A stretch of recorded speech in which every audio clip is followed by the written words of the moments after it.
为了学习汉语，我来到了中国生活。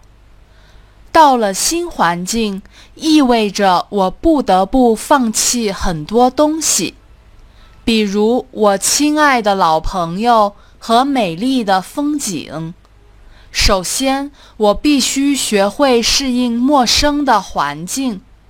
当我有时间，我就会在街上走，熟悉商店和街道。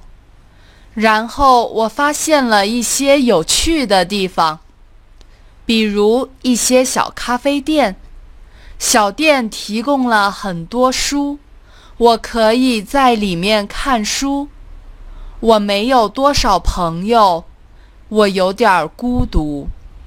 但是我的同学都很好，他们帮助我解决问题。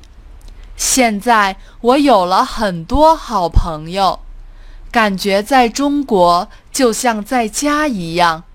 我会在这里找到更多的惊喜。